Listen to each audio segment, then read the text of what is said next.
Hi there, thanks for joining me today. I have a flip through of a pretty little journal that was originally published in 1926. It was, the title of it was Dr. Drummond's Complete Poems. And Dr. Drummond really was a medical doctor who lived in Montreal with his wife and family. And so I have just imagined that perhaps this copy of his poetry wasn't, for some reason, the publisher felt that it wasn't up to par and tossed it aside, and she grabbed it and said, I'm going to make my own book.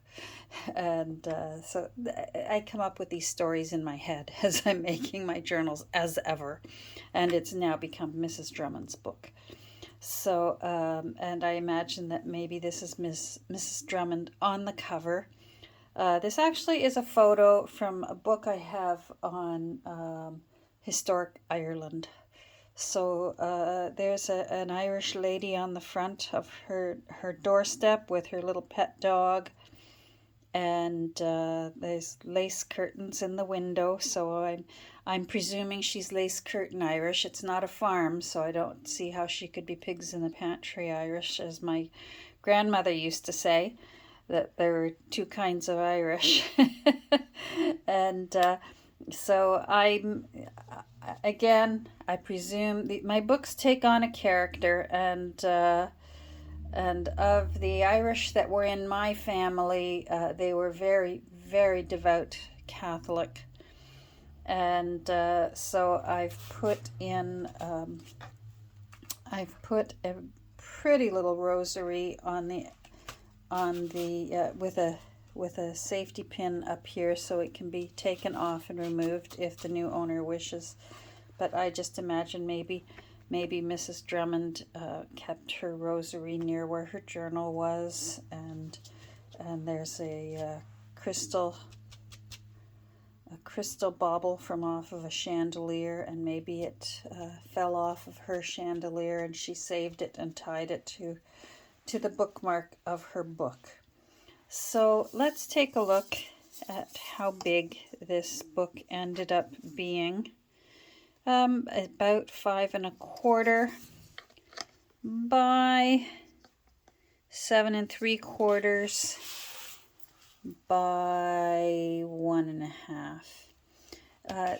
The journal ended up having 9 signatures in it, 228 pages, and a hidden hollow back spine with a permanent ribbon bookmark in it. The spine needed a little help. It was starting to fall apart at the hinges, so it has been reinforced, and the head and the foot of the spine were starting to crumble away, so I have reinforced it with pieces of antique lace that actually were from curtains, from a little curtain topper, a little valance. So that's kind of appropriate, since I sort of decided myself that Mrs. Drummond was lace curtain Irish. I have put this really cool piece of metal hardware, a drawer pull or a door pull, on it, and it's just so wonderfully got it rusted and chip paint on it, and hinge, and that keyhole on there. It's just yummy is the best way I can describe it. So I put that on the front along with Mrs. Drummond. So let's take a look inside. As I said, 228 pages of varying sizes, and different pockets and tuck spots. I kind of went a little bit overboard for what I lately have been doing with my journals. As I said, I imagined Mrs. Drummond was probably a devout Catholic, so I put this pretty little picture of a guardian angel watching over some children, and then decided to dress up the original front page from the text block. I've used quite a few pages from the original text block in the new one that I made, but I will also be sending along some extra pages so that the new owner can make maybe some more tags with them, or envelopes, or whatever they wish. And here's two of the original inside cover, the fly leaves from the inside cover, and these were the original ones. And this was the original lining for the spine, and you can see there where it says Dr. Drummond's Complete Poems. So those will also be going along with Mrs. Drummond and her journal when it goes to its new home. So inside here, as ever, I always like to, when I can, save the date, the copyright date. So, and there it says 1926 on the inside there. So that's nice to have. It makes her 99 years old. She's looking pretty good for 99 years. And then I just thought that looked pretty. This green page is actually an envelope that I sewed into the signature, but it's also a tuck spot, and it's got two ways to put things in and out of. And I just used some tea-dyed steno paper to put inside there for now, and the new owner can decide what's going in there permanently. And then here is I'm not sure whether it's Tim Holtz or whether it's from some other little kit. For the most part, my journals are made from thrifted materials, but every once in a while you will see a few things that I just couldn't resist if I hit a craft store, especially if it was on one of my rare cross-border shopping to the awesome craft stores that are down in the Niagara and Buffalo, New York area. That's always a treat. I look forward to being able to do that again very soon, I hope. Lots of plain pages for the new owner to journal on, and lots of lace. Where possible, I've written the year that I know how old the paper is. I try my best. This is from a book on learning Irish Gaelic. So I learned when we were over there, my husband and I went to Ireland for our honeymoon. We were lucky enough to be able to spend 15 days there. And I learned that the language of the Irish is Gaelic and the language of the Scots is Gaelic. Apparently that's the way they pronounce it. So the Irish are Gaelic and the Scots are Gaelic. This page is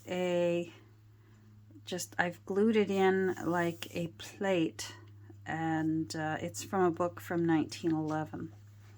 And then I added a little bit of washi tape to fortify this fold because it was wanting to crack, and we don't want any cracks in the paper. So still lots of room for journaling.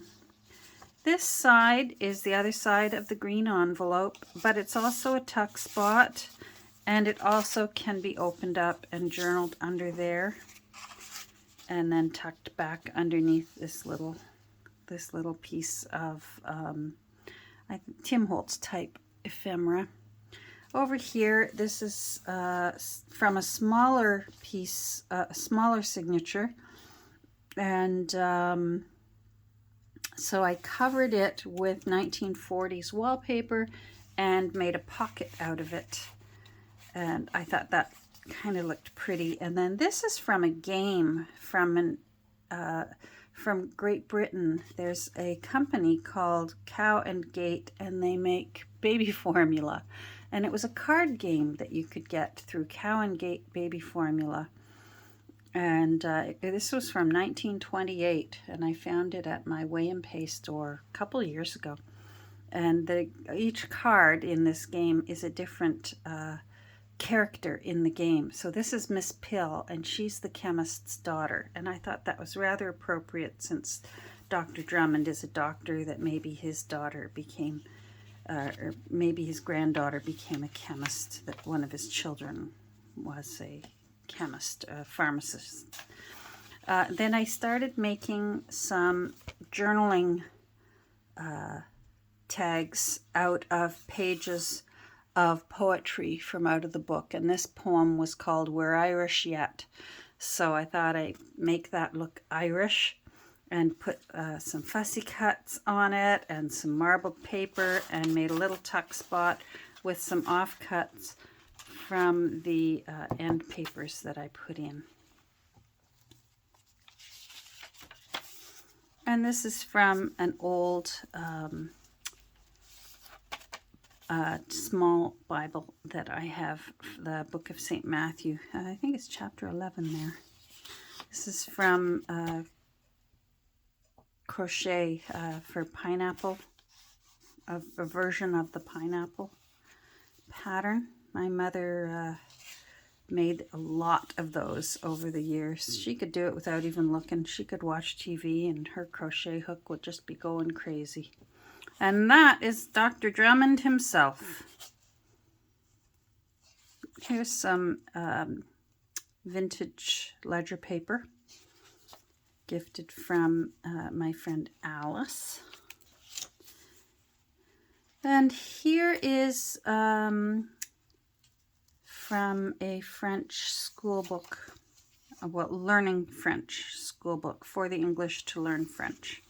So I thought that was rather appropriate given the area of Canada where Dr. Drummond and his wife, Mrs. Drummond, lived, and that apparently he, and I assume her as well, were quite bilingual.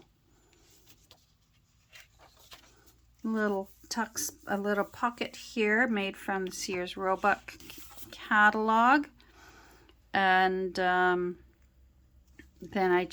it's baby high chairs, so I put some little Victorian scrap and a little bow, and then I made a tag out of another poem called Marriage, and journaling on the back, journaling space, and a little picture from a book I had of fussy cutting that I found at my St. Vincent de Paul store.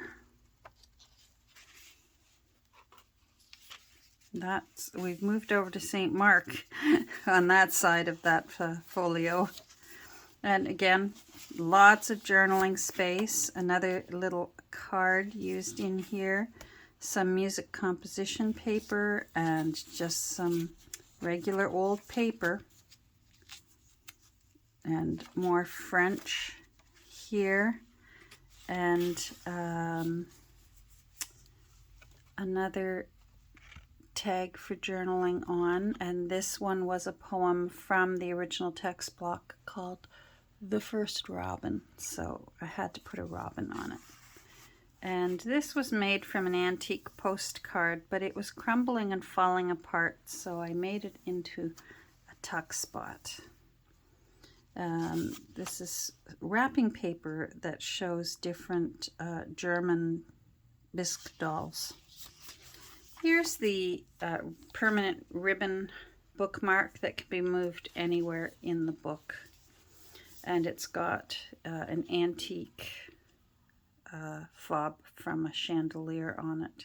That's just really cool. I love how the wiring is rusted, and it's just really, really pretty. This is a little note card, the vintage kind that was a 8.5 by 11 folded into 4.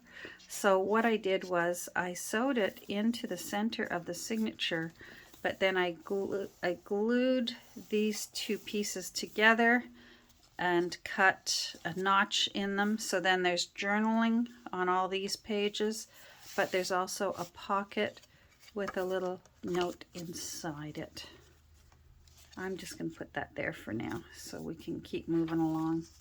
Another little tuck spot here, and another poem from out of the original text block called Keep Out of the Weeds. So I put a bunch of children who were tucked into baskets, and maybe they were out in the garden doing things they shouldn't have done.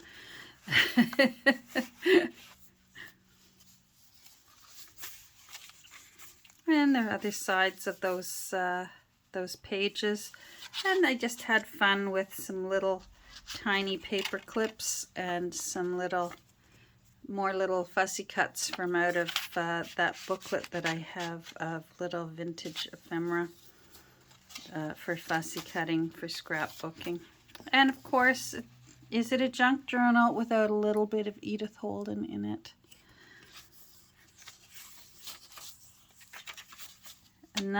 This is from a different French school textbook from 1879, and it has the students' writing in it, which I love when that is there, when you can tell that a school book actually had students using it. It's pretty cool. So here it says Le Boulanger de la Rue Royale. Please pardon my poor accent. So it's a bakery. And from, again, another school French textbook. So here is a poem from Dr. Drummond called Home. And since this is about a bakery, I thought that this would be cute with this little Victorian scrap fussy cut advertisement for I use yeast foam, and the little child holding the loaves of bread. And again, it's from Sears Roebuck reprint catalog. Other side of Edith. And again, lots of journaling space. Page out of a vintage Birdwatchers book. This is a page from a vintage telephone address book, and it's for the letter D. I figured Drummond. They'd been there long enough in the Montreal area that I'm sure there was lots of family there. And so I put this old-fashioned phone there that I cut out of a book that was on the history of the Bell Telephone Company. And then she also came out of the same book, so I made a tuck spot out of her and put a little bit, an offcut of that piece of the vintage or antique ledger paper from Alice. I have a little bulb pin here with a pearl on it. There will be a locket going on the lace, but it's still wet. It's one of these little lockets that I have quite a few of. And I've put, yeah, it's actually, I don't have very many photos that are tiny enough to fit in, but I do have, I have a page out of a book that has Queen Victoria and Prince Albert's family tree. And it's just full of little pictures that are just the perfect size for these lockets. So I don't know who she is, but she's related to Victoria and Albert somehow.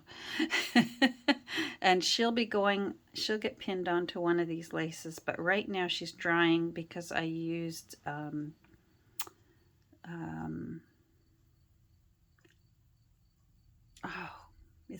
it's slipping my mind now. It's the special kind of drops that you use that puts a nice coating on things, and it's also an excellent glue for metal. This is a page out of a Ontario midwife's notebook from down near where Nancy lives, but I just thought maybe that would be, maybe Mrs. Drummond did her fair share of running out in the middle of the night to catch babies since her husband was the doctor. Maybe she also helped her out and taught her some things. And sometimes women preferred a midwife over having a male doctor in attendance with them, especially if it wasn't their first baby and they were expecting a fairly easier time than a first baby. Another little tuck spot here that I cut out of a book. So I put some of, this is some of Nancy's famous avocado lace paper. So I just put that in there for journaling on.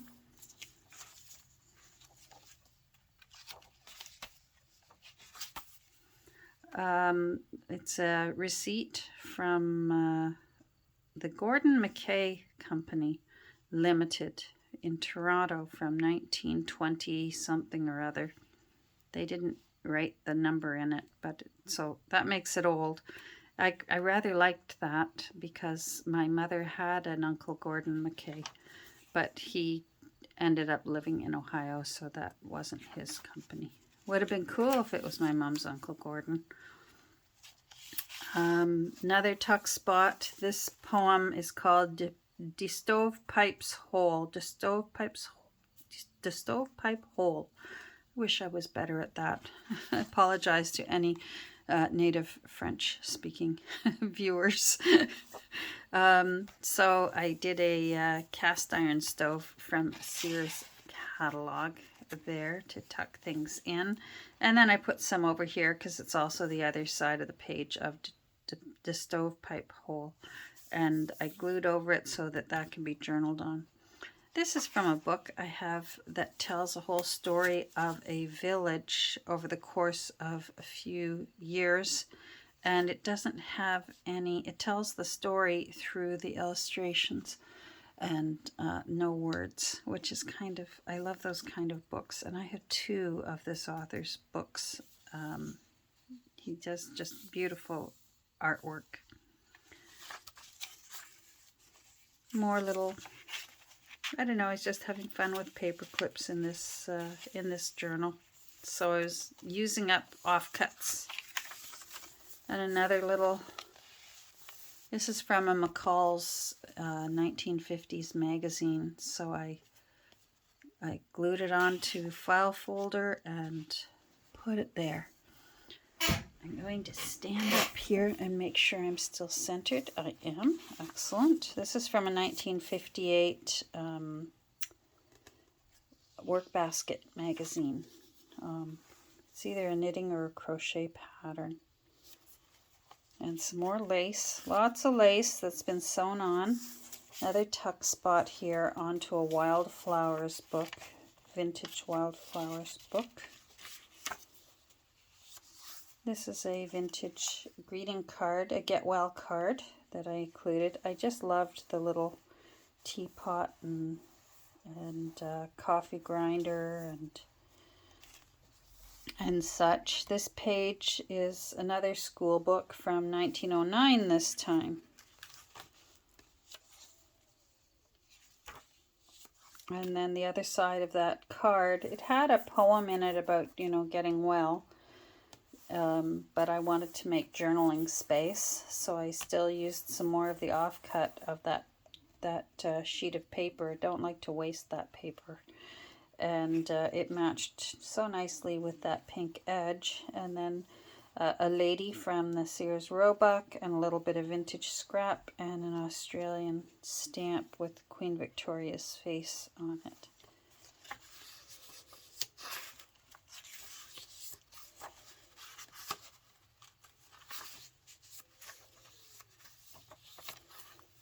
Again, just pages of different sizes. On this one, I glued down yet some more offcuts to make a journaling place. So it shows you what you can do. If you're looking at this and you're thinking, I don't know what to do with it, just glue some plain paper over top like this. Leave a little bit of a frame around it, and you've got some journaling space. Isn't this pretty? I only have a few sheets of this. I think it was from one of those printable wedding kits.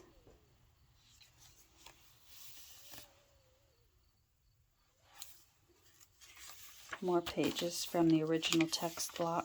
This is from a guest book. They're just fun to have. And I imagine Mrs. Drummond had lots of guests over the course of the years. This is from one of those sheets that come in scrapbook paper pads that have the different smaller versions of the larger pages. And then I just cut up some leftover blank pages from out of the text block so that they don't get wasted. If they're blank, they can be written on, right? All these tea-dyed papers, the regular tea or coffee-dyed ones, I did myself. Some more French school book papers. And then here is an Irish blessing, which is very famous. May the road rise to meet you.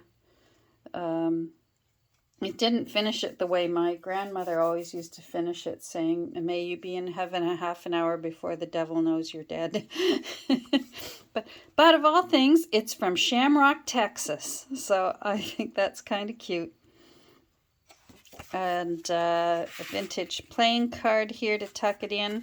I used a rinsed off coffee filter here to cover up the printing on that page so that it could be journaled on.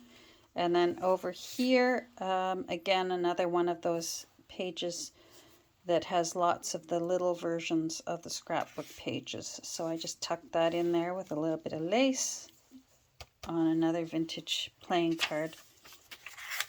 And another page out of an old book. I didn't write the year on this one too, but it would be early 1900s.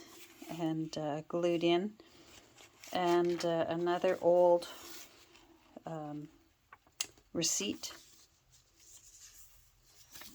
This center one is, I always think of that song, My Wild Irish Rose. So this is the other side of that receipt, and it's from 1931.